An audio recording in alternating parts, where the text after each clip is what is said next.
আলহামদুলিল্লাহ আমি এখন বাংলাদেশের সুখী মানুষের তালিকায় একজন। আসলে একটা মানুষ কতটুকু সুখ চায় আমি জানি না, তবে এই মুহূর্তে আমি মনে করি যে আমি পৃথিবীর সবচেয়ে সুখী মানুষ।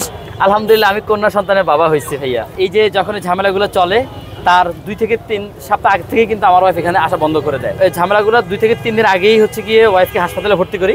তো আলহামদুলিল্লাহ বাবু মেয়ে তার মা দুজনই ভালো আছে। বাবুর নাম রাখছে হচ্ছে গিয়ে আমাতুল্লাহ আরশি। আমাতুল্লাহ আরশি আল্লাহর সবচাইতে পছন্দের নাম মেয়েদের। আমাতুল্লাহ হচ্ছে গিয়ে আল্লাহর পছন্দের বান্দি, আর আরশি অর্থ হচ্ছে ভাগ্যবতী। আরশি নামটা রাখার একটাই উদ্দেশ্য যে আসার আগে নিজের রিজিক নিয়ে আসছে, প্লাস বাবা মাকে পুরো বাংলাদেশের মানুষের কাছে পরিচিত করাই দিচ্ছে। মেয়েরা আসলে অনেক ভাগ্যবান ভাই, এটা যারা বোঝে আসলে সত্যি। আমি কি ছিলাম এখানে 8-10টা কেক সেল করতাম ভাইয়া, আমাকে কেউ চিনত না। হয়তো এই মেয়ের উসিলায় আজকে আলহামদুলিল্লাহ পুরো 64 জেলার মানুষ জাকির ভাইকে চেনে।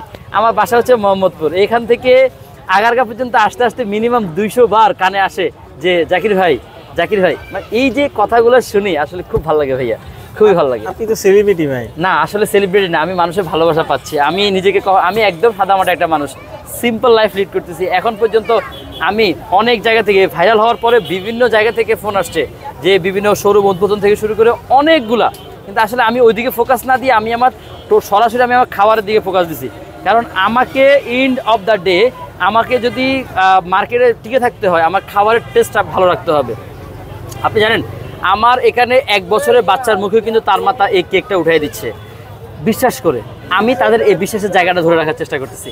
আমি অলওয়েজ 10 টাকা বেশি হোক আমি চেষ্টা করি ভালো জিনিস কিনে ভালো জিনিসটা সবাইকে খাওয়াইতে। এখন এত পরিমাণ মানুষ আসতেছে, এই মানুষগুলোর মুখে যদি আমি আমার খাবারের টেস্টটা যদি লাগাইতে পারি, আলহামদুলিল্লাহ ফিউচারে বাংলাদেশের একজন ভালো মানসম্মত একজন ব্যবসায়ী ইনশাল্লাহ হতে পারবো, আমি এটা আশা করি সবার কাছে। কেমন লাভ হয়? আলহামদুলিল্লাহ এভারেজ প্রত্যেক দিন যদি 50টা কেক নিয়ে আসি, আমাদের এখন তো মার্কেটে জিনিসের ক্রাইসিস, কারণ মোটামুটি আমার ভাই বোন যারা আছে যারা হাতের কাজ জানে কেকের, সবাই এখন হুমড়ি খেয়ে কেকের বিজনেসে পড়তেছে। তো এটা ভালো, তবে মার্কেট এখন টোটালি মানে জিনিস যেমন প্রত্যেকটা প্রোডাক্টের দাম আগের থেকে কয়েক গুণ বেড়ে গেছে। একটা ক্রিম আমরা কিনতাম 200 টাকা দিয়ে, এখন সেটা কিনতে হয় 350 টাকা। মানে একটা ক্রিম 1 কেজি ক্রিমেই বাড়ছে 150 টাকা। তারপরেও চাহিদা অনুযায়ী কিনতে হচ্ছে, কিছু করার নাই। অ্যাভারেজ যদি আপনার গড়ে হিসাব করি একটা কেক সেল করি 800 টাকায়, একটা 800 টাকার কেকের মধ্যে আমাদের 20 থেকে 25% আমাদের লাভ থাকে ভাইয়া। এবার আপনারা হিসাব করে নেন কত টাকা লাভ হয় ইনশাল্লাহ। এখানে আদার্স অনেক দোকান আছে, প্রতিদিন হিসাবে তাদেরকে কিভাবে দেখেন? আসলে আমি কখনোই কাউকে হিংসা করি না। বিষয়টা হচ্ছে যেটা আসলে আমি কাউকে প্রতিদ্বন্দ্বী মনে করি না। আমার রিজিকে যতটুকু আছে অতটুকুই আসবে ভাইয়া। এখানে আমরা যখন ছিলাম তখন 3টা দোকান ছিল, আর এখন আপনি হিসাব করলে 100-এর উপরে দোকান আছে এখানে। তো কেউ আমার প্রতিদ্বন্দ্বী না বা কেউ আমার রিজিকও নিয়ে যাবে না। যারা আসছে তারা নিজেদের রিজিক নিজে নিয়ে আসছে আলহামদুলিল্লাহ, আর আমি আমারটা নিয়ে আসছি। আমি আমার মতো করে আলহামদুলিল্লাহ ভালো আছি। আমি যা নিয়ে আসি আমার সর্বোচ্চ 2 ঘন্টা বা 1 ঘন্টার মধ্যে আলহামদুলিল্লাহ সেল হয়ে যায়। সো কাউকে আমি প্রতিদ্বন্দ্বী মনে করি না। ভবিষ্যৎ পরিকল্পনা কি? ভবিষ্যৎ পরিকল্পনা হচ্ছে গিয়ে ইনশাল্লাহ খুব শীঘ্রই একটা পর্যটন এলাকায় একটা আউটলেট নিব। আচ্ছা ঢাকার মধ্যে অনেক এক্সপেন্সিভ নেওয়াটা, এতটা সামর্থ্য এখনো হয় নাই। সো যেহেতু এটা আমার ওয়াইফের শখের বিজনেস, আর আমরা যেহেতু আমাদের একটা পেজের নাম দিয়েছি butterfly cake and pastry shop, so ওই শপের অনুযায়ী কিন্তু ওই দোকানের নামকরণ হবে ইনশাল্লাহ খুব শীঘ্রই। হয়তো আগামী 2-1 মাসের মধ্যে, শীতের মধ্যে ইনশাল্লাহ আউটলেটটা আপনাদেরকে উপহার দেবো ইনশাল্লাহ।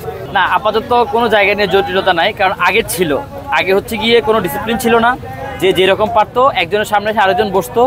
তো প্রশাসন আমি মনে করি প্রথম থেকে আমি বলে আসছি প্রশাসন তাদের জায়গা থেকে একদম রাইট। প্রশাসন যদি ওই গত সপ্তাহে যদি একটা ডিসিশনে না আসতো, যে একটা উচ্ছেদ যে অভিযান ছিল যদি না করতো, আজকে এই আগারগাঁতে হাঁটার মতো পরিবেশ থাকতো না। তো তাদেরকে আমি যথেষ্ট রেসপেক্ট করি, কারণ তারা যে ডিসিশন নিয়েছে তার জন্য আজকে সব কিছু আলহামদুলিল্লাহ ঠিক আছে। এখন কেকের যারা নতুন যারা দোকানদার তারা সবাই একপাশে চলে গেছে, আমরা যারা একদম ডিএনসিসি থেকে মেলা করতেছি তারা আমরা কয়েকজন আমরা এই পাশে আছি, আগের জায়গায় আছি আলহামদুলিল্লাহ। সবাই আমাদের আগের জায়গায় চলে আসবেন ইনশাল্লাহ।